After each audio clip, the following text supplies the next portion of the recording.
Na'udzu billahi min syururi anfusina min sayyiati a'malina may yahdihillahu fala mudilla lahu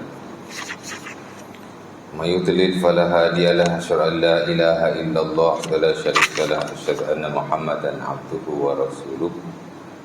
Allahumma shalli wa sallim ala Muhammad wa ala azwajihi wa dzurriyyatihi kama shallaita ala Ibrahim innaka Hamidum Majid wa barik ala Muhammad wa azwajihi wa dzurriyyatihi kama barakta ala Ibrahim. Syukur kepada Allah Subhanahu Wa Taala kerana pada pagi ini bersama-sama jumpa sekali lagi di masjid kita untuk kita sambung kuliah kita yang telah lalu. Telah kita tinggalkan bersabit dengan fiqhu al-ibadah, the science of worship, di mana pada pagi ini insya-Allah taala kita akan masuk kitab yang pertama, dan dalam kitab yang pertama itu kita akan masuk bab yang pertama lah. Kitab yang pertama dimasukkan ialah Kitabu At-Taharah, ya. Kerana sebagaimana saya huraikan sebelum ini, ilmu fiqh ni ada beberapa bidang. Ada bidang ibadat, ada bidang muamalat, ada dua bidang besar tu lah, ya. Ibadat merujuk kepada bagaimana untuk kita menyembah Allah Subhanahu Wa Taala, how to worship our God, ya. Ibadat merujuk kepada ibadah-ibadah hak tu lah, sembahyang, puasa, zakat dan juga haji. Ada dalam buku-buku fiqh yang biasa yang kita belajar, itu disebut sebagai fiqhul ibadat, ya. Adapun muamalat ialah selain ibadat. Muamalat ni bukan kewangan saja, itu dipanggil muamalat yang sempit, ya. Ataupun dia panggil muamalah dalam konteks kewangan ni. Hari ni banyak orang faham bila sebut muamalah maknanya hal kewangan lah, ya. Pertama hal yang dikomersialkan, yang melibatkan perbankan, ya. Lagi sempit lagi. Asas-asas muamalah ni ialah selain ibadat, muamalah lah, munakahat, kekeluargaan, jinayat ataupun qada, kemasyarakatan, ya. Siasat, politik bahkan, muamalah maliyah, bersabit dengan harta, ya. Itu semua disebut sebagai muamalah. Ada yang ibadat, muamalah lah. Cuma dalam banyak-banyak muamalah itu, satu muamalah yang penting ialah muamalah harta, al-muamalatul maliyah, ya. Science of human dealing in term of our wealth. Dia panggil ilmu bersabit dengan pengurusan sesama manusia dari sudut harta, itu. Kemudian muamalah maliyah, muamalah harta tu ada yang komersial, ada yang tabarruk, yang tidak komersial. Hari ni kita faham bila sebut muamalah ni lebih kepada harta-harta yang komersial, ya. Atau lebih menjurus kepada urusan-urusan perbankan. Sebenarnya tidak, muamalah tu, harta tu sendiri lebih luas. Ada yang boleh dikomersialkan, jual beli, sewa menyewa, pelaburan, pinjam meminjam, macam-macam lah, kan. Ada lagi dia panggil yang tidak boleh dikomersialkan secara asasnya, walaupun hari ini sudah dikomersialkan. Itulah akad-akad ataupun kontrak-kontrak yang bersifat tabarruk, sedekah, hibah, wakaf, kan, wakaf, ya. Itu tak apa. Sebut muamalah je, ni sabit dengan bank ni. Jadi kadang-kadang tu yang menyebabkan ilmu kita semakin lama semakin sempit. Sebenarnya muamalah ialah ada dan ibadat. Muamalah harta luas. Ada yang komersial, ada yang tidak komersial. Bukan hanya yang dikomersialkan saja. Tabarruk ni mana hak tidak dikomersialkan lah. Tapi hari ni tuan-tuan, harta-harta tabarruk pun sudah dikomersialkan. Wakaf umpamanya. Saya 2 minggu lepas pergi bukan kursus lah, mesyuarat pakar-pakar wakaf daripada universiti, ya. 2 hari bincang di hotel di Shah Alam. Saya ni pemerhati saja. Saya tak terlibat pun. Sebab saya buat PhD muamalat, saja pergi nak ambil. Supervisor kata, awak pergi 2 hari. Yalah, abang makan free. Makan sedap kat hotel dia. Dengar je, ambil poin, 2 hari. Kerana kadang-kadang kita ingat urusan ekonomi yang boleh membangunkan kehidupan kita hanya harta-harta yang bersifat, itulah yang boleh dikomersialkan. Sebenarnya harta-harta yang tabarruk, yang bersifat sedekah-sedekah ni juga boleh dikomersialkan. Di Singapura tuan-tuan, wakaf telah dikembang baik, dibangunkan betul-betul. Mana wakaf-wakaf yang tidak majulah kita kata, digantikan dengan wakaf-wakaf yang lebih baik. Sebab mereka melihat wakaf ni bukan hanya ta'abbudi, bukan hanya ibadat, tapi dia maqasid. As long as wakaf tu boleh membantu orang-orang Islam, itulah tujuan wakaf sebenarnya. Dia ambil prinsip dalam mazhab Hanafi. Mazhab Syafi'i tak boleh pergi wakaf ni, dia ibadat. Tak boleh ditukar ganti, tak boleh dijual beli secara mutlak. Kan? Orang wakaf kipas kat tuan-tuan. Pakailah sampai lunyai. Kipas tu rosak, boleh repair. Tak boleh repair dah. Nak jual boleh tak? Beli kipas lain tambah duit sikit. Tak boleh. Hantar balik kat tu ada. Ya. Ataupun orang wakaf di mana-mana tempat, di Kuala Kubu, di Kuala Kubu 3 ekar wakaf tanah. Duk tanah kat situ. Terbiar. Sian orang wakaf. Dia wakaf bagus dah. Tapi dia wakaf tempat yang tak maju. Terbiar kat sana. Boleh tak kita ganti wakaf itu di tempat yang lain yang lebih maju? Kita komersialkan. Bahkan kata boleh. Kerana tujuan wakaf nak bantu orang. As long as kita boleh bantu orang, okey. Kalau ta'abudi, ibadat, tak boleh. Dah wakaf. Terutama mazhab Syafi'i dah wakaf. Dah wasik lah. Guna waktu je lah. Macam tadilah kalau bagi kipas rosak. Tak boleh jual langsung. Bagi kat tuan dia balik. Contoh lah ya. Tapi sebagai sekolah-sekolah hari ni melihat tidak sedemikian. Dulu kalau kita nak ganti wakaf, kalau masalah lain jugalah Hanafi lah seumpamanya. Kalau kita 3 ekar tanah tu contoh nak dibuat pembangunan, kita boleh ganti tanah lain 3 ekar juga. Dia panggil al-ain bil ain. Dah orang bagi 3 ekar, ganti 3 ekar. Tapi hari ni tidak. Tak boleh nak kira gitu dah. Pasal 3 ekar di Kuala Kubu tak sambung dengan 3 ekar di Shah Alam. Prinsip istibdal tu, tukar ganti wakaf sudah diambil kira value. Dulu tak. Pasal dulu tak ada benda-benda seumpama ni. Dunia tak berapa maju zaman dulu kan. Lepas tu sebagai fatwa-fatwa dalam muamalah, dulu dah tak relevan. Diketepikan. Fatwa-fatwa yang baru. Value tu. Di Singapura tuan-tuan, tanah-tanah sudah ditukar kepada bangunan. Disewa kan, dapat duit. Kalau tanah terbiar aja, tak boleh bantu orang Islam nak buat apa. Wakaf adalah maqasid. Dia melihat kepada tujuan wakaf, nak bantu orang Islam. Ya? Sebab Nabi pun kata pada Umar Al-Khattab bila dia nak wakafkan tanah dia kan, ihbis aslaha wasabbil samarataha. Asas pada harta kamu pegang, kamu gunakan manfaat harta itu untuk bantu orang lain. Bantu tu, bantu yang penting tu. Singapura banyak buat perubahan. Tapi dia ambil sekolah kita juga, dia ambil ulama kita juga. Profesor Daud Bakar lah. Ketua Majlis Penasihat Syarah Akhir Negara. Dia number 1 lah sekarang ni muamalat di Malaysia. Pergi Singapura bincang macam mana. Singapura pun ambil manfaat muamalat kita. Tapi orang kita tak nak dengar. Orang kita lebih suka dengar orang yang tidak pakar dalam muamalat. Dia dengar Syekh Umrah Hussein, ya? Muamalat Islam ni backdoor riba. Semua dia ikut dia. Kita punya sekolah, ulama kita tuan Singapura ambil buat discussion. Yalah. Kadang-kadang hari ni tuan-tuan, yang benar-benar berilmu tak nak dengar sangat. Kan? Orang suka dengar orang yang tidak berilmu. Tapi dia masyhur. Umrah bin Hussein memanglah bab akhir zaman dia number 1 lah, kita kata the best lah. Kita boleh dengar teori-teori akhir zaman ya.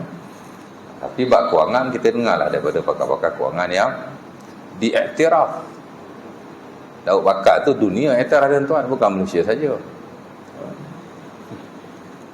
Macam hari ni lah tuan, kalau kita panggil penceramah selebriti mari, lagi banyak gelak lagi kita suka.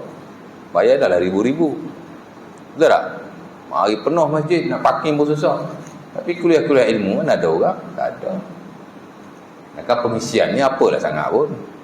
Kadang-kadang benda merepek pun ada. Kan? Hok berilmu, hok duk mengajar secara rutin kat masjid surau, tak nak dengar sangat pasal tak terkenal. Tapi kalau terkenal, ajar benda merepek pun orang terima. Macam tadilah. Hok betul-betul berilmu dalam muamalah, orang tak nak dengar. Kat TV pun dia ada program dia, duit anda ke? Saya pernah tengok beberapa kali. Daud Bakar, dia sekolah muamalah di Malaysia. A very respectable man, orang yang terhormat sekali. Kerana ilmu ya, kita hormat dia kerana ilmu dia ya. Baik, tak apalah, itu selingan saja. 10 minit selingan. Boleh. Bukan masa. Balik tadi ya. Jadi ada kitab-kitabnya, ada ilmu-ilmunya, ada ibadat, ada muamalat. Muamalat ni selain daripada ibadat. Berpecahlah kepada kekeluargaan, kemasyarakatan, ekonomi. Ekonomi ni bersabit dengan harta lah ya. Kemudian siasat, politik. Apa-apa hal selain ibadah sebenarnya di bawah muamalah. Jadi kata muamalah ni duit saja, kewangan saja, banking saja, ketepikan. Itu tak betul. Muamalah ialah selain daripada ibadah, merangkumi urusan kita dalam hak ehwal keduniaan keseluruhan. Lain pada muamalah itu ialah ibadat, hubungan kita dengan Allah. Sebab itu Al-Imam Al-Ghazali rahimahullah dalam bukunya Ar-Risalatul Laduniyah, dia membahagikan ibadat ni hakullah, kita dengan Allah. Muamalat ni ialah kita dengan manusia, hakun nas. Ya. Jadi kalau kita nak belajar ni, mula-mula ni ialah fiqh taharah. Fiqh ibadat. Ya. Fiqh ibadat ni sebenarnya dia ada beberapa kitab lah ya. Ada kitabut taharah. Ni kita belajar mula-mula, itulah kitab bersuci. After that kita ada kitabus salat, kitab sembahyang. Selepas itu kita ada kitabu az-zakah, ya, kitab zakat. Selepas itu kita ada kitabu as-saum, ya, the book of fasting, kitabus saum ataupun kitabus siyam, tentang puasa.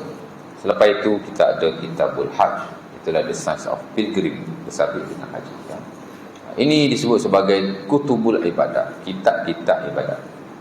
Kitab ni satu maksud buku, satu maksud lagi ialah bab-bab yang besar dalam sesuatu ilmu ya.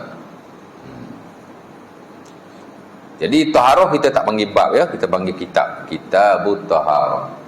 Semayang kita tak panggil bab semayang, kita tak panggil bab semayang, kita panggil kitabus solat, kitab semayang, kerana ia adalah satu bab yang besar, di bawahnya ada bab-bab yang lain.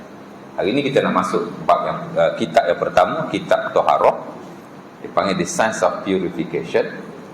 Dan dalam kitab taharah ini ada bab-babnya lagi, tak kurang daripada 11 bab ya. Kita ada bab yang pertama disebut sebagai babul miyah, bab air. Sempat hari ini insya-Allah kita masuk sikit ya. Bab yang kedua kita sebut bab al-aniyah, bekas-bekas makanan dan bekas-bekas minuman. Kenapa kita mulakan dengan babul miyah, the chapter of water? Kita bincang dulu bab air dan jenis-jenisnya dan hukum-hukumnya dan hal yang bersabit dengannya. Kerana Allah Ta'ala suruh semayang, dan semayang tidak sah melainkan dengan wudu atau mandi wajib ya. La yaqbalullahu salatan bighairi tuhur, kata Nabi SAW dalam hadis diriwayatkan oleh Al-Imam Bukhari dan Muslim daripada Ibnu Umar dan sebagai sahabat yang lain termasuk Abi Hurairah dengan beberapa lafaz. Kata Nabi, la yaqbalullahu salatan bighairi tuhur, ataupun setengah riwayat la salata bighairi tuhur. Allah Ta'ala tidak terima sembahyang melainkan seseorang itu suci, yakni daripada hadas kecil dan hadas besar. Memang Allah Ta'ala tak terima. Ya.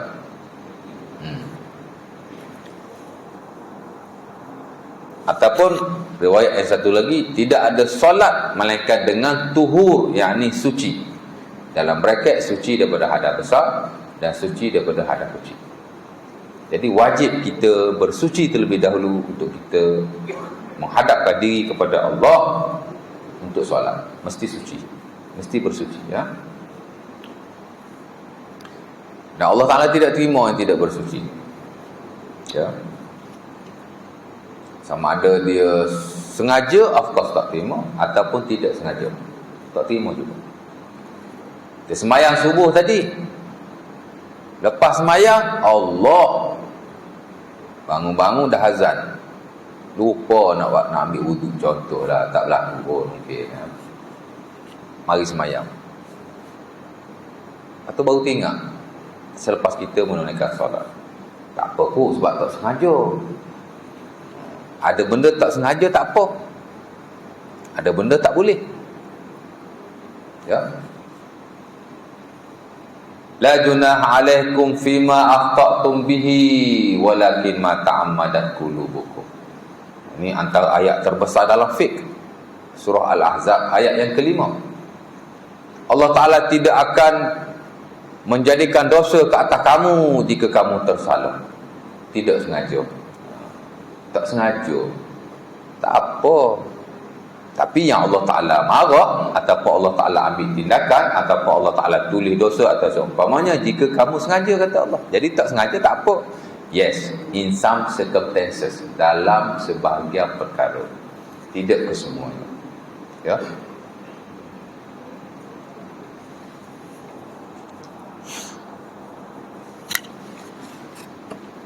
Dalam hal ni tak ada toleransi, sengaja ke tak sengaja, mesti sembahyang balik, ya. Tengah-tengah sembahyang baru teringat Allah tak ambil wudu, ataupun Allah dah batal wudu tadi tak ambil, berhenti sembahyang, terus ambil wudu, and then baru sembahyang, ya. Tak payah nak bagi-bagi salam, sebab kita memang tak ada wudu pun. Sembahyang tadi bukan sembahyang. Dia kalau kita nak bagi salam ni, kalau kita nak berhenti sembahyang, tengah-tengah sembahyang nak terberak Allah, ya.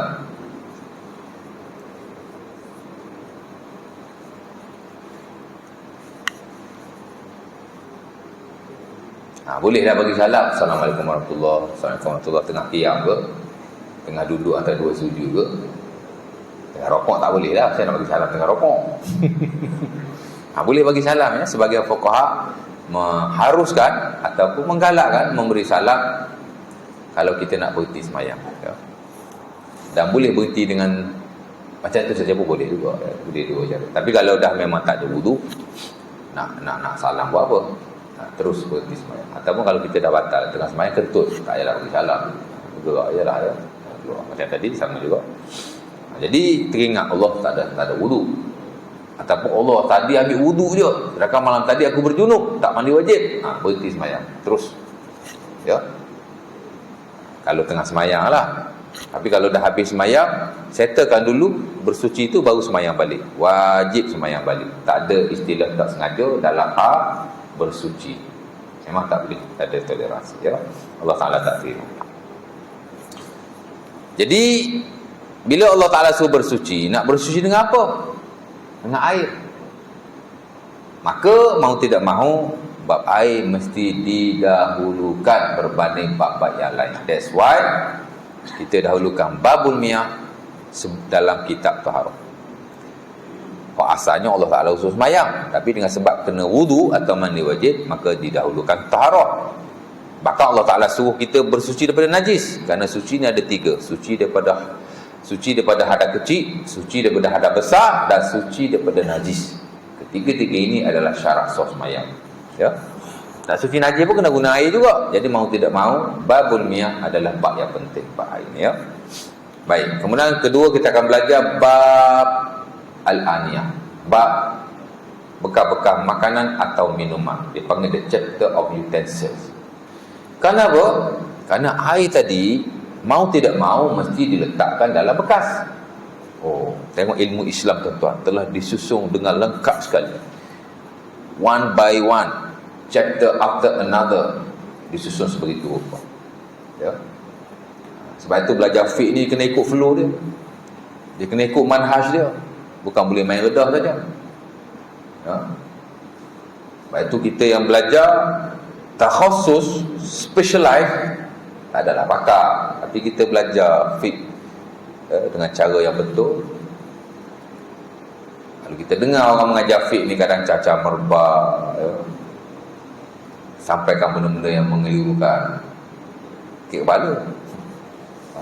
Dalam setengah-setengah keadaan telinga pun berasap je telinga. Ya. Kita lah tuan-tuan, mungkin okey juga kan. Tapi bagi orang yang ni dia kita boleh detect lah tak tepat ya. Tapi tak apalah ya. Balik pada yang tadi. Jadi mau tidak mau mesti dibahaskan tentang bekas yang nak diletakkan makanan itu. Terutamanya kata Al-Imam Al-Ghazali rahimahullah dalam buku fiqh beliau Al-Wasit, dan juga dalam buku-buku fiqh beliau yang lain. Imam Ghazali ada 4 buku fiqh yang masyhurlah dalam mazhab Asy-Syafi'i. Pertama Al-Basit, kedua Al-Wasit, ketiga Al-Wajiz, keempat Al-Khulasah. Al-Basit diringkaskan kepada Al-Wasit. Al-Wasit diringkaskan lagi kepada Al-Wajiz. Al-Wajiz diringkas serengkah-rengkahnya kepada Al-Khulasah. 4 buku ni amat masyhur dalam mazhab Syafi'i, merujuk kepada buku Al-Imam Al-Ghazali rahimahullah ta'ala. Ya, buku hak betul-betul fiqh lah tuan-tuan. Buku Ihya Ulumuddin bukan buku fiqh. Boleh rujuk, boleh belajar, kerana dalam Ihya Ulumuddin ada bab ibadat. Imam Al-Ghazali rahimahullah membahagikan buku itu kepada 4 bahagi. 1/4 bab ibadat, 1/4 bab muamalat, 1/4 bab pahala, 1/4 bab dosa. Rubu'ul ibadat, rubu'ul muamalat, rubu'ul munjiat, rubu'ul muhlikat. Dia bagi 4 segmen dalam buku beliau. Adalah bab ibadat itu dia bincang juga pasal semaya, pasal puasa dia bincang juga ya. Tapi dia lebih kepada adab. Hukumnya ada, tapi dia lebih kepada adab. Ya. Kalau semaya, adab semayang tu macam mana? Ya, kalau taharah, adab kita berwuduk tu macam. Dia lebih memfokus kepada adab. Pasal buku ayat ni buku tasawuf, bukan buku fiqh. Boleh rujuk, tapi kemungkinan dalam buku itu hukum-hukum yang diketengahkan oleh Imam Al-Ghazali rahimahullah boleh jadi bukanlah hukum-hukum yang standard. Boleh jadi ya. Sebab itu kalau kita nak tengok pendapat Imam Al-Ghazali rahimahullah dalam fiqh, jangan tengok ahya, tengok buku fiqh yang saya sebut tadi, Al-Basit, Al-Wasit, Al-Wajiz ataupun Al-Khulasah. Jika ada pertembungan, kalau tak ada pertembungan tak apa. Boleh jadi dia sebut dalam ahya A, dia sebut dalam buku fiqh tadi B, maka kita lebih rujuk buku hak tadilah ya. Nampak?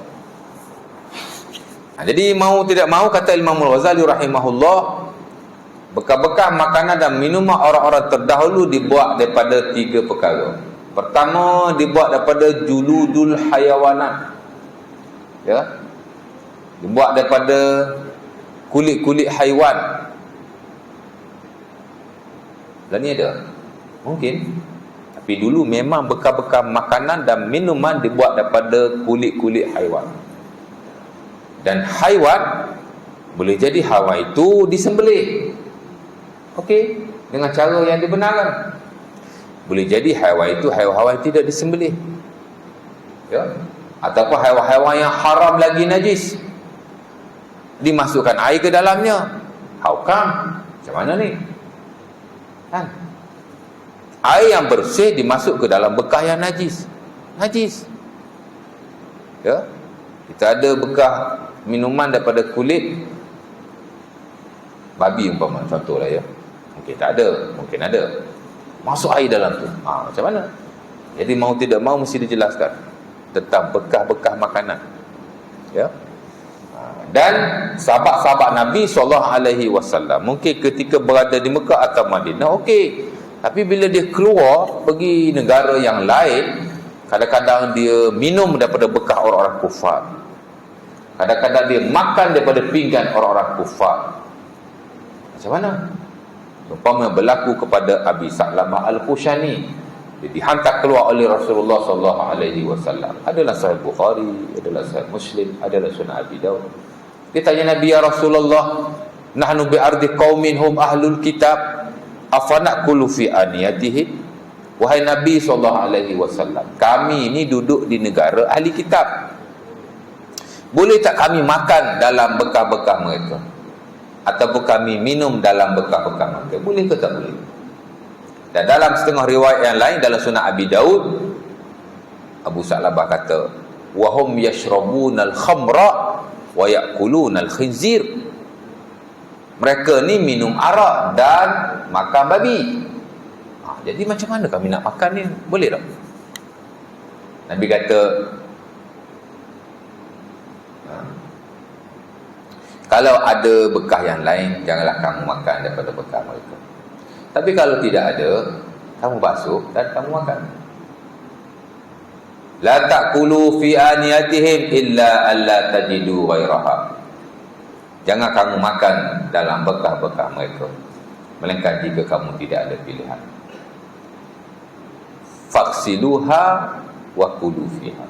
Maka basuhlah dan kamu makan. Ya, mana Nabi kata kalau ada bekas lain, makanlah bekas lain kalau ada. Tapi kalau tak ada, Nabi kata basuh aja dan makanlah. Ya. Jadi mau tidak mau dibincangkan. Ya. Hadis ini diguna pakai oleh setengah para ulama yang kata babi ni tidak najis. Dia pakai hadis ni juga. Pasal Nabi suruh basuh, tak sebut berapa kali. Nabi kata basuh saja. Kalau dia najis, mesti Nabi kata basuh, samuk dulu, sertu dulu. Adalah hadis sertu tu, tapi hal ni dah pasal tak disebut. Sebab itu dia berkata tidak najis. Bagi yang kata babi itu tidak najis lah, oh, saya macam baru dengar Ustaz babi tak najis. Kau baru dengar pula kan? Al-Imam An-Nawawi rahimahullah, pendapat beliau babi tak najis. Ya. Imam Nawawi kita lah, dia mengambil pendapat Al-Imam Syafi'i rahimahullah yang lama. Kerana Imam Syafi'i dalam hal ni ada dua pendapat. Pendapat dia yang lama, qaul qadim, tidak najis. Pendapat dia yang baru, najis. Dan itu yang dimuktamarkan. Ya. Ni isu tubuh badan dia tu lah. Najis dia tu memang najis lah, tubuh badan dia tu. Jangan isu bela isu lain. Bela kita bincang dalam muamalat. Anjing ni daripada ibadat sampai muamalat sentiasa dibincangkan, anjing dan babi ni. Bab bela lain. Majoriti kata haram, sebahagian kata makruh kalau tidak ada keperluan. Kalau keperluan, sepakat harus. Jual beli pun sama, jangan kait jual beli anjing ni atau babi haram dan tidak sah. Ya. Majoriti kot saya ingat. Jadi ada isu-isu yang bersabit dengan dua haiwan ini, tapi yang kita sebut ni lah bab najis dah, ya. Jadi kata tak najis dia guna hadis. Nanti kita akan sebut dalam bab kenajisan, ya. Jadi bukan kita nak kata babi tidak najis. Allah Ustaz bawa fatwa baru ni, dah nak bagi kita faham. Ni kita belajar fiqh. Ya, dalam fiqh isu ni ada dua pendapat. Hatta Imam Syafi'i ada dua pendapat. Yang standard najis, tapi ada segelintir yang kata tidak najis. Dan yang kata tak najis itu ialah ulama besar Al-Imam Nawawi rahimahullah. Number one scholar dalam mazhab Syafi'i. Ulama nombor satu dalam mazhab Syafi'i. Ya. Ulama nombor satu mazhab Syafi'i bukan Imam Syafi'i ke? Boleh juga. Tapi kalau kita belajar secara lebih menyeluruh, kita boleh kata ulama dalam mazhab Syafi'i number one ialah Al-Imam Nawawi rahimahullah. Ya. Atau banyak sebab lah. Baik. Jadi mau tidak mau kena belajar babul aniyah, bab bekas-bekas makanan. Sama lah dalam konteks hari ni, banyak orang tanya kita pergi rumah member-member yang non-Muslim, dah confirm kita makan dalam pinggan mereka. Takkan kita bawa pinggan sendiri kot. Macam mana ustaz? Makan je. As long as kita lihat makanan diletakkan dalam bekah yang bersih, makan. Nanti dia makan babi, makan anjing ke? Jangan tanya. Kalau rasa ragu-ragu, jangan pergi rumah dia awal-awal. Kalau pergi memang kena makan. So, makan saja. Ya. Ini kita belajar dalam fiqhut ta'ayush. Fiqh hidup bersama-sama non-Muslim. Dia panggil fiqh hidup bermasyarakat. Terutama dalam negara-negara yang majmuk seperti Malaysia dan seumpama. Tak payah kita tanya, tak payah kita petikan. Dia pergi rumah non-Muslim, dia hidangkan makanan, as long as makanan itu halal, maka makanlah saja. Kalau kita ragu-ragu atau syok, daripada awal jangan pergi rumah dia. Itu saja. Ya. Nabi pun kata kalau ada kau makan bukan yang lain, kalau tak ada kamu basuh dan kamu makan. Jadi ulama kata kalau kita confirm dia makan makanan yang najis, maka hendaklah kita membasuhnya. Mana bekas tu mesti dah dibasuh, dan of course lah dia dah basuh. Takkan dia makan-makan babi atau nak anjing dalam tu kan, tak basuh terus tak kuih kalau kita nak makan. Tak mungkin lah. Confirm dia dah basuh dengan sabun, ya, baru dia tak makanan tu kita makan. Tapi cover dia tak ada masalah. Yang kedua, kalau kita syok, pinggan ni dia buat makan najis ke tidak, maka syok tidak ada apa-apa. Yang ketiga, kalau kita yakin memang dia tak makan haiwan yang najis, maka tidak ada pertikaian sama sekali. Biasa kita duduk orang nombor 2 tu lah, sama kita syok ataupun kita yakin memang mereka ni makan babi. Jadi boleh makan, tak boleh makan. Kalau ada bukan yang lain makan, kalau tak ada, kalau ada bukan yang lain kita makan bukan yang lain. Kalau tidak ada, makanlah bekal itu as long as dia sudah dibasuh daripada najis-najis itu. Of course dia dah basuh pinggan tu, ya. Sebenarnya bukan hanya isu pergi rumah non-Muslim, sahabat-sahabat kita, ya. Tuan-tuan pergi hotel, ya. Tuan-tuan ingat dia sertu ke? Ataupun dia mengasing-asingkan? Tak tahu. Allah Ta'ala alam. Asing ke ustaz, ataupun dah capai standard dan piawaian halal, kerana kita ada CG halal di hotel. Tuan-tuan ingat hotel tu semua ada CG halal ke? Tak semua, ya. Habis tu macam mana? Kalau kita nak korek satu persatu, jawabnya tuan-tuan pergilah ke negara-negara yang memang tak ada non-Muslim, duduk sana, ya. Hari ni lah, dulu pernah orang pertikaikan tentang dobi layan diri. Ada orang Muslim basuh kat situ, ada orang non-Muslim basuh kat situ 5-6 tahun lepas. Kecoh sekejap, lepas tu dah okey dah. Ni ada pula nak bangkit isu yang sama. So masjid buat dobi lah, apalah, nak bangkitkan isu najis. Konon-kononnya kalau kita pergi basuh nanti kan, bukan Muslim tu dia duk basuh pakaian dia apa gitu gini, ya. Bangkitkan pula isu tu. Susahlah orang tak belajar fiqh ta'ayush ni, ya. Memanglah mazhab Syafi'i hal seumpama itu dia agak ketat. Dan ini disebut oleh Al-Qardawi dalam bukunya Al-Manhaju Al-Amsal fi Fiqhil Ibadat. Manhaj yang benar dalam fiqh ibadat. Qardawi dah sebut benda ni. Mazhab Syafi'i adalah mazhab yang paling keras dalam hal kenajisan. Al-Mazhabu Syafi'i dia kata min aqsa al-madhahib fi bab at-taharah.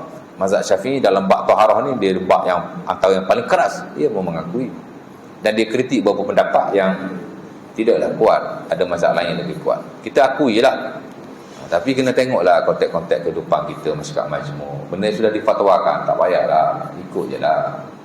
Ni cakap nanti najis dah itu lah. Dulu Sultan Johor dah pernah sebut, kalau benda ni kita bangkit-bangkitkan tak habis. Duduk dimakan di hotel, ikut chef pinggan mangkuk tu apa cerita. Hatta dia kata kita masuk kenderaan awam, duduk atas kursi non-Muslim tak boleh. Bahkan duit yang kita pegang tu, duit tu, tangan dia duduk pegang najis babi anjing apa gitu ini, tak sama duduk pegang duit, kita pula pegang duit. Tak payahlah ada bangkit isu-isu yang tidak memberi manfaat, ya. Senang kita kata kalau kita ragu-ragu, jangan pergi dobi non. Dobi macam tu. Basuh kat rumah, settle. Itu penting ya. Berapa minit dah? 35 minit. Macam dah lama ya. Baru lagi. Boleh teruskan lagi. Dua ya, babul anya. Bab bekal-bekal makanan amat penting. Bukan hanya dalam konteks klasik, tapi dalam konteks hari ini, supaya kita ada idea yang betul dalam kita berinteraksi sesama kita. Terutama kita duduk dalam masyarakat majmuk. Jadi saya dapati fiqh taharah bukan hanya bab wuduk dan mandi wajib ni penting, tapi juga isu-isu yang melibatkan najis ya, seumpama ini, maka perlu kita tahu ya. Dan kalau kita tak faham, maka akan timbullah isu-isu yang kadang-kadang menyusahkan, sedangkan dia tidak sama sekali menyusahkan. Kita boleh toleransi dan berlapang dada lah dalam kita berusaha yang bersabit dengan Nabi ya. Especially hal yang seumpama itulah tak payahlah berikai dobi-dobi apa gitu ini. Serahlah kepada pihak pewajib agama. Kita ada majlis fatwa tu, dah bincang lama dah benda ni ya. Majlis Mufti Selangor saya ada risalah lagi. Saya kalau pergi pejabat Mufti Selangor tuan-tuan, saya ambil semua risalah-risalah fatwa tu. Berlambaklah buku saya tu dalam kereta saya tu. Dan saya dapati memang bab dobi ni ada risalah khas yang dikeluarkan oleh pejabat Mufti Selangor. Nak saya baca, saya kongsikan lain kali. Dia dinyatakan dengan jelas, tidak ada masalah sama sekali. Najis-najis ni kadang orang yang menyusah-nyusahkan ni problem ni. Macam saya kata dululah, kan ada ustaz tu mengajar, famous juga ustaz ni pun. Dia kata ramai orang semayang tak sah, kerana lepas dia basuh kencing tu keluar lagi. Tak percaya, balik cium lah surah dalam tu, dia kata. Apa punya standard fit ni, seorang cium surah dalam ni?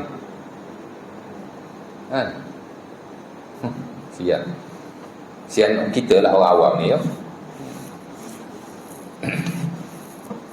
Kita buang air kecil, kita basuh. Boleh kita istibrak, lurut ke, berdehan ke, after that lantak dia nak keluar ke, dia tak keluar ke. Fit bincang sampai situ je. Tak ada fit bincang sampai lepas pada tu nanti kamu tengok ada ke tak ada najis situ. Tak ada, fit bincang sampai situ je. Basuh, that's it.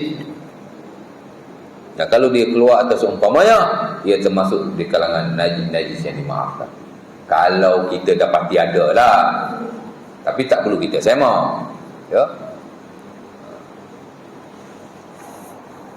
Sama juga ada seorang ni lagi famous, ustazah wanita. Sama juga dia kata perempuan banyak yang sembahyang tidak sah. Pergi pasar raya, ambil wudu je, tapi tak basuh kemaluan. Sedangkan cairan-cairan wanita, basahan-basahan faras itu adalah najis, dia kata. Bila sebut tak sah ni, peninglah kita. Janganlah awak sial depa kan. Asyik tak sah je. Sembahyang ni tak sah. Sembahyang ni tak sah. Asyik tak sah je sembahyang. Basahan faras wanita, ada ulama kata najis, ada ulama kata tak najis ya. Hatta dalam mazhab Syafi'i pun saya dapati kedua-dua itu pendapat yang masyhur juga ya. Jadi kita cuma ajar, kita kata sebaik-baiknya sebelum kita berwudu basuhlah kemaluan ya, sebaik-baiknya. Pasal ada ulama yang kata najis. Tapi kalau tak basuh pun insya-Allah tidak mengapa. Dalam isu ni tidak ada masalah sama sekali. Cakap gitu je, baru betul. Jangan kata macam benda ni wajib basuh. Tak sah semayang. Kesian lah orang. Jadi kita kena faham, dalam fiqh ni ada benda yang betul-betul strict, tak ada kompromi. Kita tak boleh belapang dada. Ada. Yang mana yang sudah dinaskan dengan jelas oleh Allah Ta'ala dan Rasul. Hak ni kita tak boleh langgar. Sama dalam bab muamalah. Kita bincang wakaf ni tuan-tuan, kita kena asingkan, saring. Mana hak betul-betul daripada Allah dan Rasul, mana daripada ulama. Hak daripada Allah dan Rasul memang kita tak boleh langgar. Tak boleh. Isu apa pun, ibadat baik, muamalat baik, tak boleh langgar. Tapi kalau daripada ulama, ijtihad mereka sahaja, tidak dinaskan oleh Allah pun, ijtihad mereka saja, maka perlu dilihat relevan ke tak relevan. Yang tak relevan kita ketepikan, kita cari fatwa baru. Kalau tidak ada fatwa baru, kita buat fatwa yang baru untuk kemaslahatan umat Islam. Itu dalam muamalat. Sebab tu muamalat berkembang. Sebab fatwa ulama hanya pendapat manusia. Yang tak relevan ketepikan. Kan? Imam Syafi'i kata tak boleh ambil duit urbun, deposit untuk apa-apa urusan muamalah kamu. Hari ni tuan-tuan beli kereta, bagi ambil deposit, betul tak? Kita booking je bayar 500. Nanti kita dah jadi lulus tolak daripada pokok, betul tak? Tuan-tuan pun ada rumah sewa, tuan ambil 2+1, 1+1, haram tu kalau ikut mazhab Syafi'i. Tapi tuan-tuan boleh ikut tak? Tak boleh ikut. Ya? Sebab tak relevan, tak praktikal. Dan tidak ada, walaupun ada nasnya, tapi dalam amalan dia tengok kan. Macam tu lah. Kalau betul-betul hadis Nabi, tak boleh langgar lah.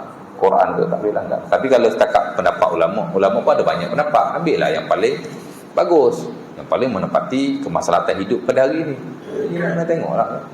Ibadat pun sama ya. Kita kena asing-asingkan. Kita kena tahu mana hak betul-betul dinaskan.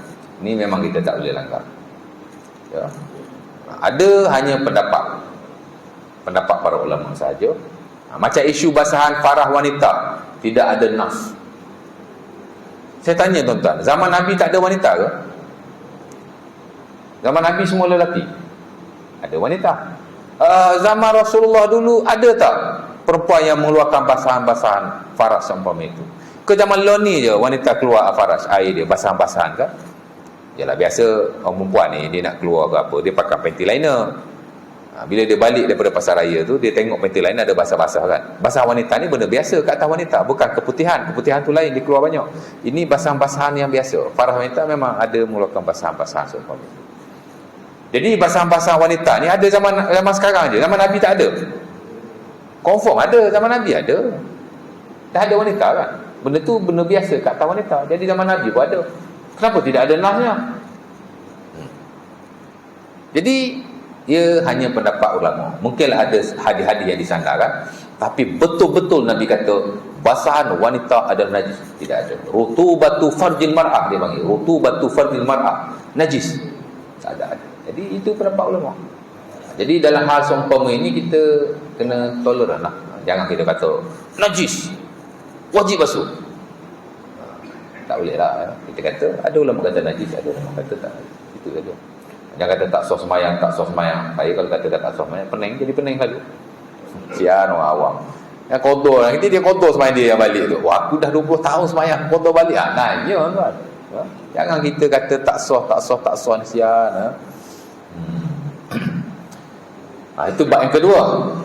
Kemudian ada lagi 9 bab yang lain. Kita ada babu qada al-hajat. Bab qada hajat. Ya. Kenapa nak bincang bab qada hajat? Sebab kalau kita tidak qada hajat dengan betul, aka kita tidak istinja dengan betul, maka najislah badan kita. Maka tidak sahlah sembahyang. Kerana saya sebut tadi, kita bukan hanya disuruh untuk suci daripada hadas kecil dan hadas besar, tapi kita juga disuruh untuk suci daripada najis. Tengok ulama susun. Very comprehensive, lengkap lah. Qada hajat pula. Kan? Ya. Adab-adab kencing tu macam mana? Bila kita kencing, air kencing tak boleh mercik ke pakaian kita atau badan kita. Kalau mercik kita basuh. Ya. Dan macam mana nak buat bagi tak percik? Ya. Nabi ajar belaka tu. Ada berbelah-belah adab qada al-hajat. Semua untuk kemaslahatan kita menjaga kebersihan. Ya.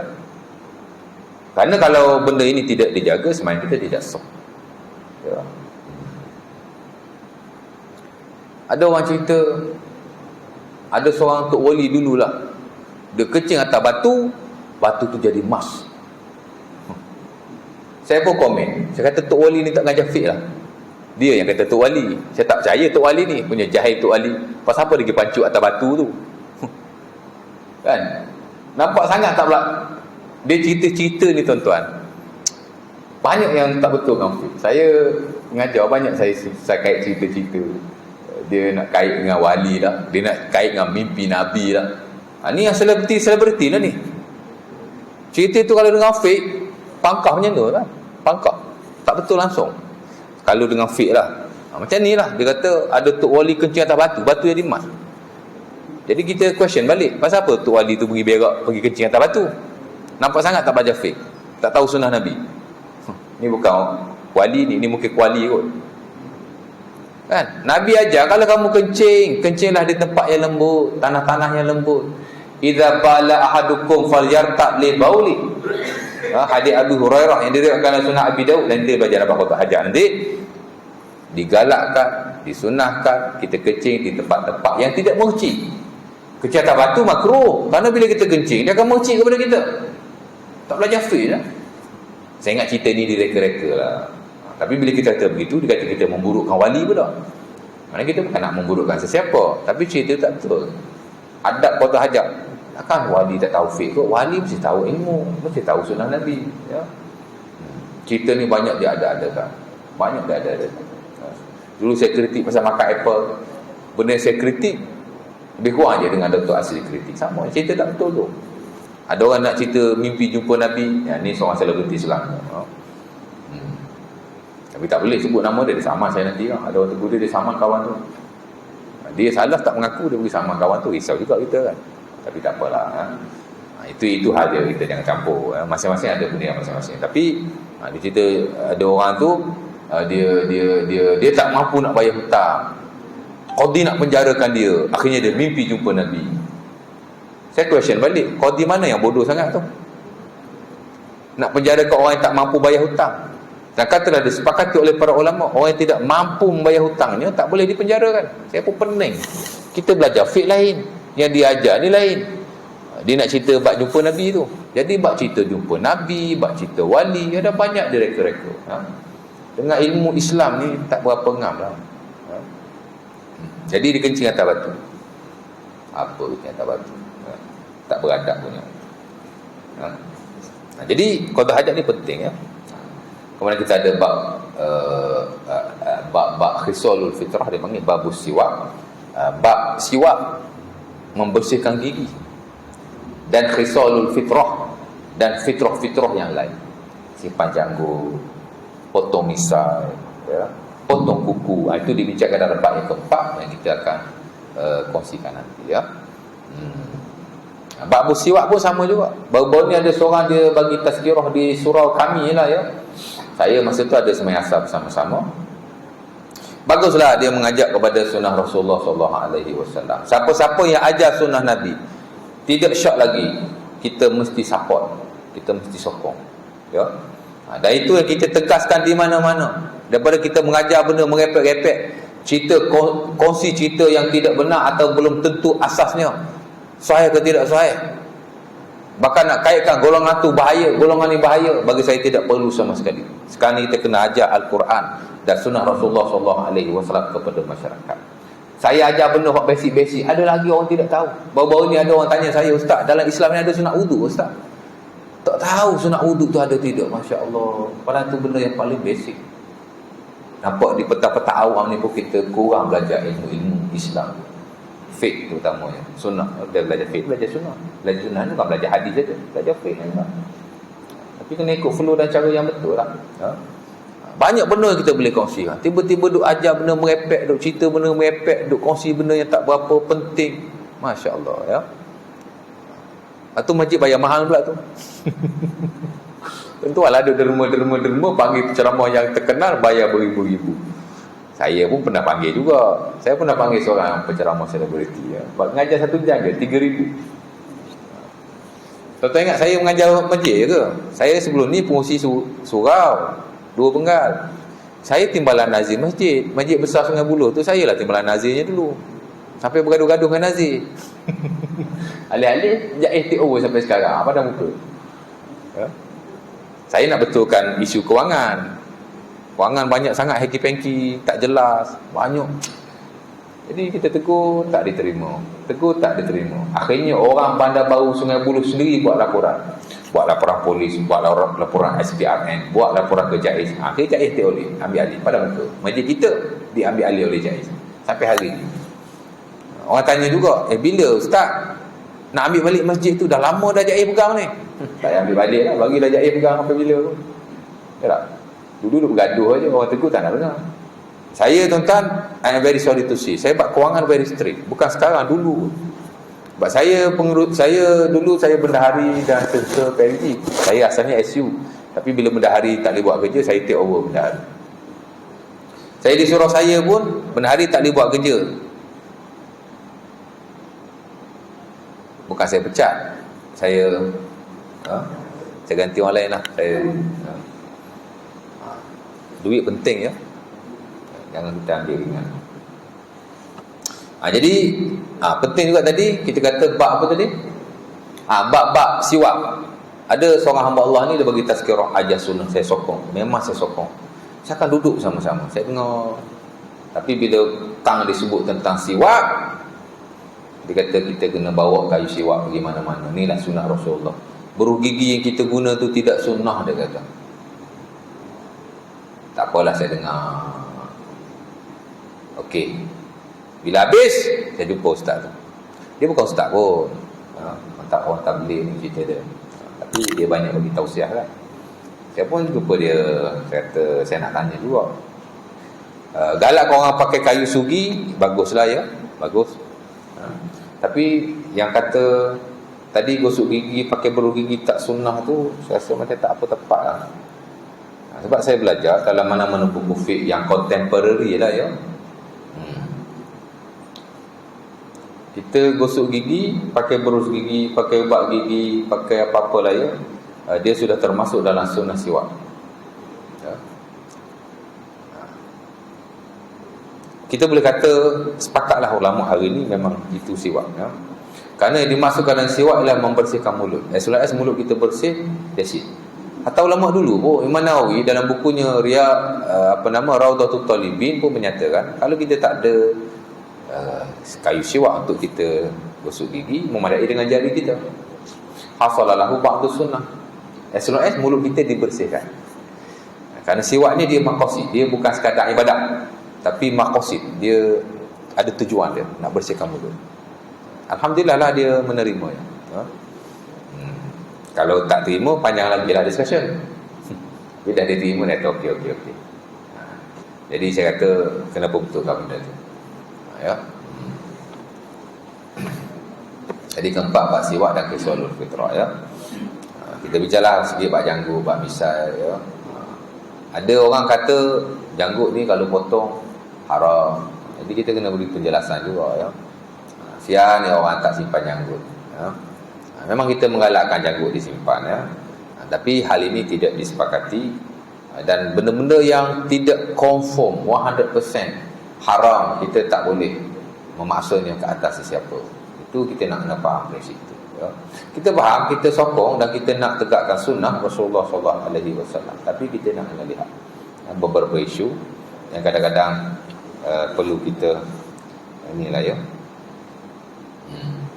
Nampak dah.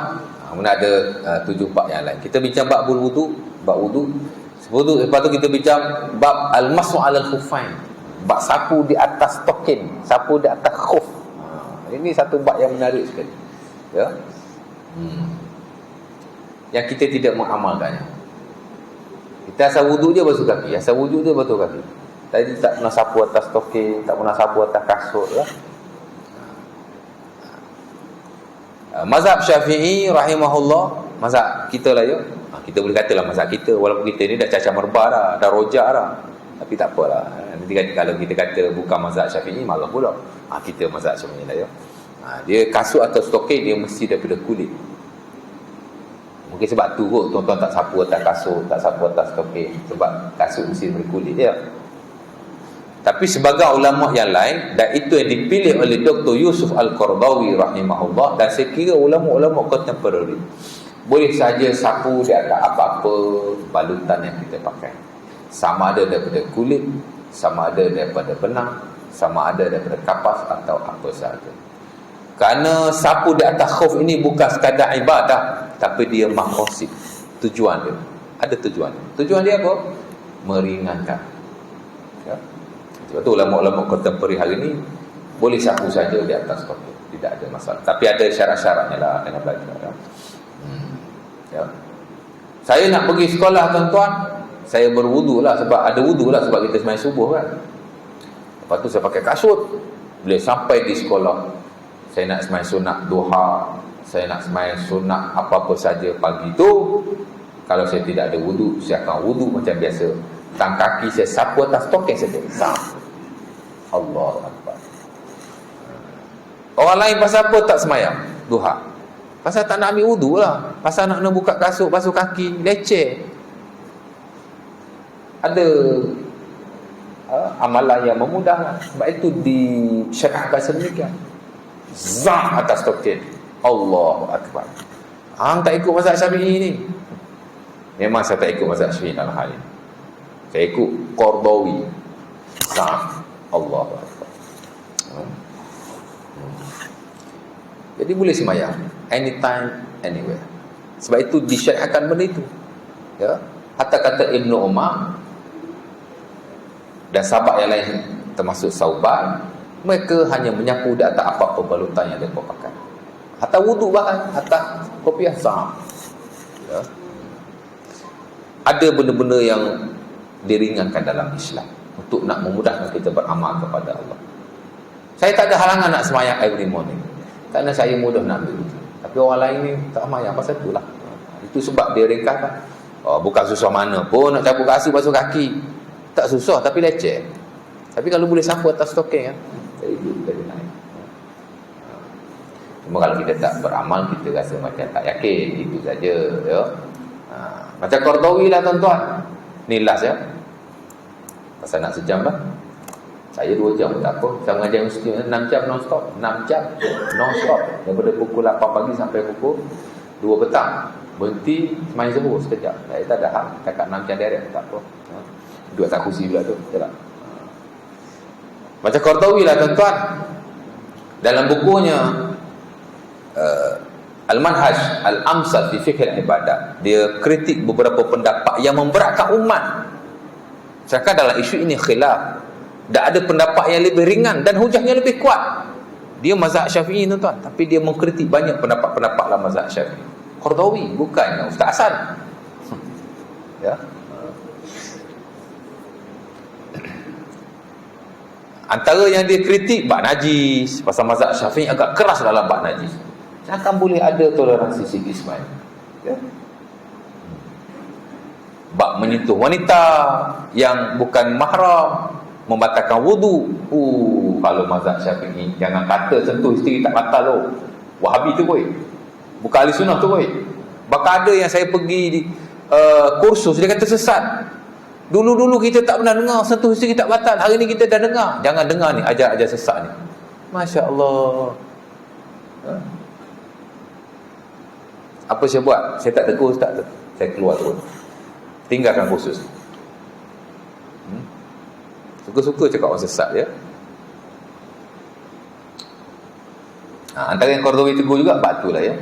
Bab menyentuh isteri ya, bab menyentuh wanita batal wudu. Dia tegur beberapa pandangan yang memang orang kalau pegang-pegang sungguh. Saya kata dalam isu ini ada dalil yang lebih kuat. Menepati hajatul insan, hajat manusia. Ya.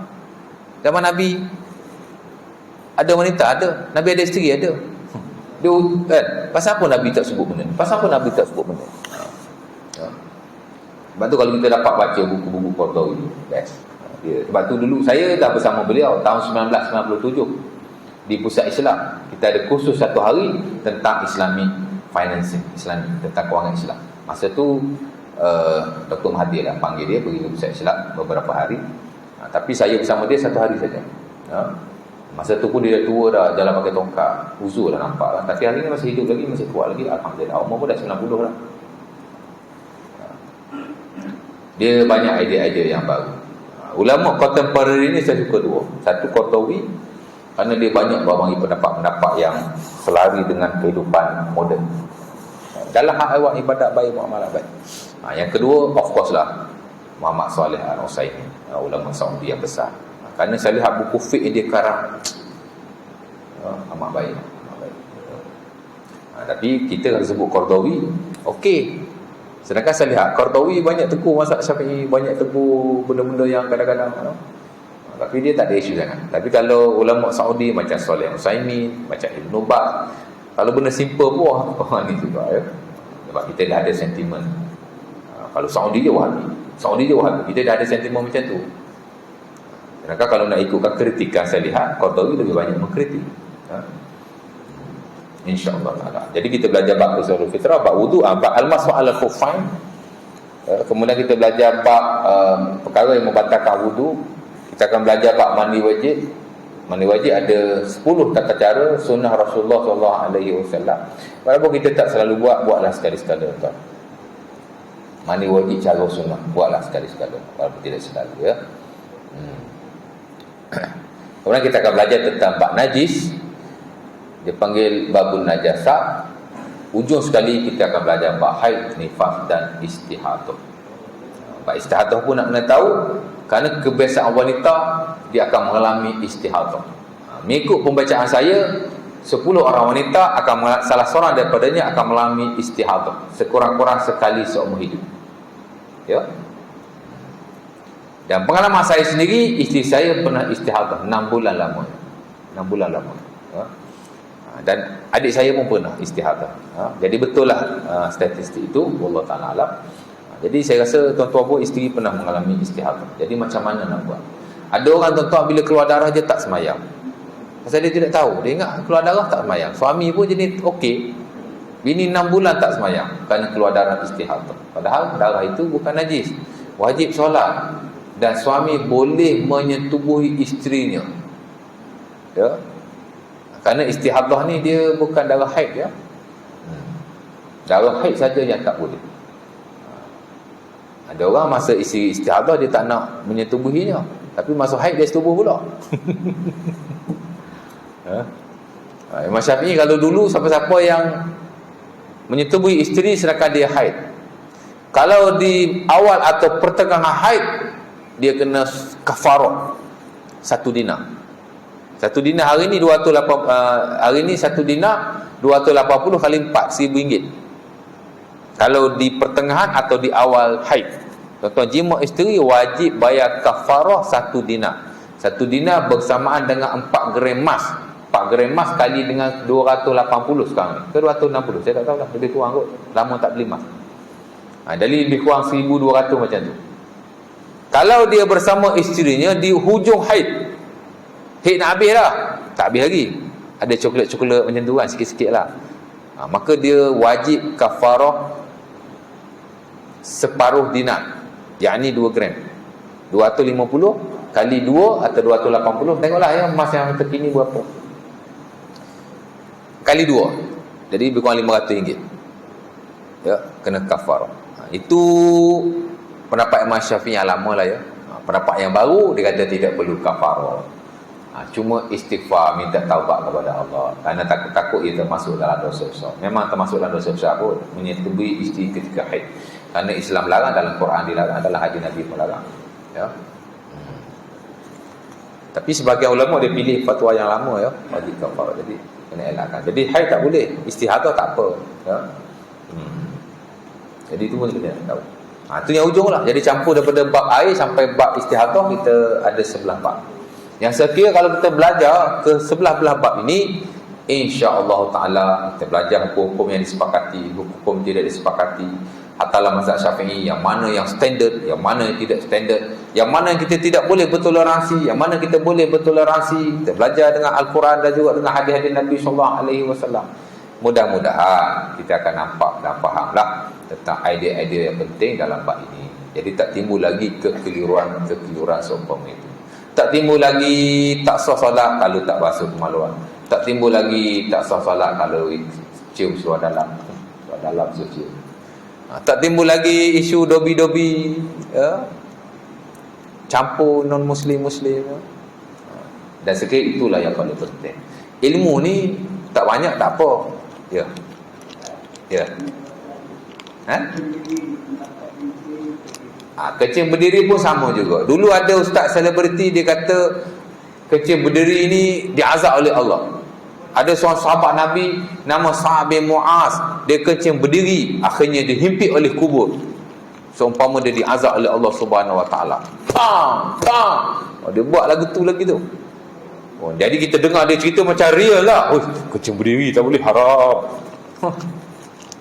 Kecil berdiri tidak haram sama sekali, hanya makruh di sisi majoriti, dan segelintirnya harus. Yang kata harus ialah tokoh besar dalam mazhab Syafi'i, Al-Imam Ibn Hajar Al-Asqalani. Dia sebut dalam bukunya Fathul Bari. Katanya, kan dia kata dalam Arab katanya Rasulullah SAW sebahagian besar daripada keadaannya memang baginda kencing secara duduk, tapi sekali-sekala baginda kencing secara berdiri. Untuk apa? Libayanil jawaz, untuk nak menunjukkan benda itu harus. Jadi kencing berdiri harus, kencing duduk sunnah. Itu pendapat beliau lah ya. Tapi dah kita mazhab Syafi'i kan, kita baliklah kepada mazhab Syafi'i. Mazhab Syafi'i yang standard, berdiri tanpa keuzuran makruh jika dirutinkan. Tapi kalau sekali-sekala tidak makruh, harus. Tapi tak dinafikan, sepakat para ulama kencing duduk adalah sunnah. Itu poin dia. Ya. Pasal apa nama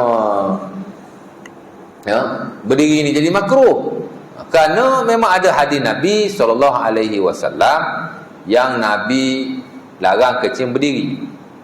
Antaranya hadis diriwayatkan oleh Umar Al-Khattab dalam Sunan Abi Daud, tapi hadis tu dia agak lemah ya. Di mana kata Umar Al-Khattab, ra'ani Nabi wa ana abulu qa'iman faqala ya Umar la tabul qa'iman fama bultu qa'iman ba'du. Ya.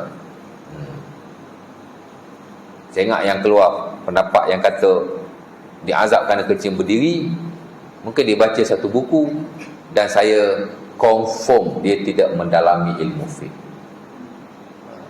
Bagi saya orang ni tak belajar fiqh ni, tak kira lah selebriti ke ustaz pun, tak belajar fiqh dia ni. Ya. Kan? Kencing berdiri kena azab.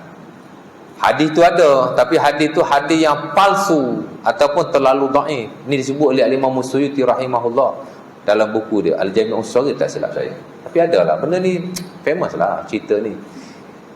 Sa'ad bin Mu'adh ni sahabat Nabi yang besar, kematiannya diiringi 70,000 malaikat. Dia sebutlah Sahih Bukhari. Takkanlah dia diazab kerana kencing berdiri, mustahil. Lagi satu, kencing berdiri ini tidak haram, hanya makruh sahaja. Di sisi majoriti dan sebagainya memakruhkan. Saya tak jumpa lagi ulama yang kata haram. Kalau ulama tu kata haram sendiri pun, pendapat tu tertolak. Kerana Nabi kencing berdiri tanpa keuzuran, takkan haram kot. Ya. Umar kata, Nabi tengok aku kencing. Nabi larang, wahai Umar, janganlah kencing berdiri. Maka Umar kata, aku tidak kencing berdiri lagi. Ya. Hadis yang kuat juga yang mengatakan makruh kencing berdiri ialah hadis Aisyah yang diriwayatkan dalam Sunan Ibnu Majah. Kata Aisyah, man haddatsakum anna nabi bala qa'iman la tusaddiqu ma bala illa jalisan. Kata Aisyah, siapa-siapa yang kata Nabi kencing berdiri, jangan kamu kata ia benar, kerana Rasulullah SAW tidak kencing melainkan secara duduk. Ya. Jadi Aisyah kata Nabi tak kencing berdiri, Nabi kencing duduk. Tapi masalahnya sahabat lain meriwayatkan Nabi kencing berdiri, tapi Aisyah dia tak tengok kan. Dia tengok kat rumah Nabi duduk aja, tapi di luar Nabi kadang kencing berdiri, terutama ketika pemusafiran. Musafir ni kan banyak ni kan. Antaranya dalam Sahih Muslim ataupun Bukhari daripada Huzaifah, katanya atan Nabi subatata qaumin fabala qa'iman. Nabi pernah mendatangi satu tempat timbunan sampah, kemudian Nabi kencing di situ secara berdiri. Fatanahaitu anhu, aku nampak kencing Nabi kencing, aku pun beredar. Faqala Nabi udnu, maka Nabi panggil aku, mari dekat. Dan dia pun bagi air pada Nabi, Nabi pun beristinja. Jadi ada hadis Nabi kencing berdiri, ada hadis yang melarang kencing berdiri. Digabung ke semuanya, khulasatul aqwal, kesimpulan, conclusion ialah kencing duduk sunnah, sepakat para ulama. Kencing berdiri makruh jika dirutinkan, tapi tidak makruh jika uzur ataupun jika sekali-sekala. Janganlah asal kencing je berdiri, asal kencing berdiri, asal berdiri je kencing, asal berdiri kencing. Makruh lah. Pertama, kerana ia bukan sunnah Rasulullah. Yang kedua, memang ada hadis yang melarang. Jadi macam tu saja. Adapun haram, tidak sama sekali. Jadi jangan kata kencing berdiri haram, kencing berdiri diazab. Kita ustaz-ustaz ni buatlah saya makan sikit, buat study sikit. Kerana apa yang kita sampaikan kepada awam, kadang-kadang ia memberi kesan kepada kepahaman mereka, kepada peramalan mereka. Macam tadilah, kalau sembahyang tak sah, ada yang buat jemaah tu ataupun audiens tu jenis bendul, balik-balik di qadanya sembahyang, Allah. Semua tu kita nak bertanggungjawab di hadapan Allah Subhanahu Wa Taala. Ingat ustaz ni cakap aja, lepas cakap dapat alarm 3-400. Tu je. Everything you say in front of the audience will be questioned by Allah. Akan ditanya oleh Allah. Kerana awak cakap pada umat Islam. Jadi buatlah saya makan sikit. Tapi kita tak nafi manusia ni kadang ada buat salah. Okey je. Tapi kalau asal cakap je salah, asal cakap je salah. Kerana kita tidak refer, tak rujuk, tak study, itu satu kesilapan yang besar dan bagi saya satu bala lah sebenarnya. Ya. Sebab itu amat penting untuk kita dengar daripada orang yang berilmu. Kita pun nak tengok juga orang yang kita ambil ilmu. Kita nak tengok. Ya. Kadang-kadang orang kita ni yalah, macam itulah ya. Jadi boleh faham je. Haji tanya pendek je, saya jawab panjang. Nak bagi faham ya. Jadi macam Haji, saya sakit lutut lah ustaz. Tak apa. Ya. Pasal Abu Hurairah lah sunat Abi Dawud pun kata kana Nabi yabulu qaiman li'illatin fi maqbadihi. Kata Abu Hurairah, Nabi SAW kencing berdiri kerana ada sakit pada lututnya. So tengok Nabi ni sihat aja pasal dia Nabi. Ada kata Nabi ni manusia tapi manusia luar biasa. Luar biasa pun sakit juga pasal Nabi kan. Hatta di hujung usia Nabi sembahyang banyak duduk kerana sakit lah. Nabi kencing berdiri kerana sakit pada lututnya. Jadi kalau tak boleh duduk, janganlah berdiri. Kadang-kadang bukan kerana sakit, tandas tu kotor, mana boleh duduk. Jadi berdiri, that is fine. Tidak haram dan tidak, insya-Allah tak diazab di kubur nanti. Tapi tak dinafikan ya. Mengambil ringan tentang soal qada hajat juga boleh disebabkan azab kubur. Itu kita akan bincang. Ya. Nabi lalu di satu kubur, ada 2 orang sedang diazab. Dalam hadis Muslim daripada Ibn Abbas. Salah seorang Nabi kata kerana dia ni suka menghasut. Ya. Marah Nabi bi ha'id min hitan al-Madinah. Fasami'a sautain yu'azzaban. Fasami'a sauta insanan yu'azzaban. Faqala amma ahaduhuma kana yastanzihu minal baul wa amma al-akhar kana yamshi bin namimah. Kata Ibn Abbas dalam Sahih Muslim, Nabi berjalan, Nabi dengar 2 orang sedang diazab, suara sedang diazab. Nabi je dengar ya, orang lain dia tak boleh dengar. Maka Nabi kata 2 orang ni diazab. Salah seorangnya kerana dia menghasut, namimah. Seorang lagi kerana dia tidak betul-betul bersuci ketika kencing. Jadi kencing ni memang membawa kepada azab kubur, itu kita tak nafikan. Tapi bukan kencing berdiri. Itu kalau dia kencing, air kencing moci. Main kencing aja. Mana dia pergi sembahyang? Walaupun dia ambil wudu. Benda-benda seumpama ini. Ataupun dia beristinja, tapi istinjanya tidak sah. Hal-hal seumpama ini boleh menyebabkan sembahyang dia tidak diterima oleh Allah dan akan diazab dalam kubur. Bahkan Nabi sebutlah hadis Tabrani daripada Anas bin Malik, tanazzahu 'anil baul fa inna amma ta'azabil qabri minhu. Jaga-jaga kamu dengan kencing kerana sebahagian besar azab dalam kubur kerana kencing. Kita tak nafilah azab kubur berlaku dalam kerana kencing. Tapi bukan kerana kencing berdiri ya. Kerana najis tu. Kita tidak menjaganya. Nanti kita akan belajar insya-Allah taala. Cukup itu aku qauli azab. Wassalamualaikum warahmatullahi wabarakatuh. Kita tutup majlis kita tentang kafarat surah Al-Af. Kalau ada soalan tuan-tuan boleh tanya saya secara personal aja insya-Allah taala. Assalamualaikum warahmatullahi wabarakatuh.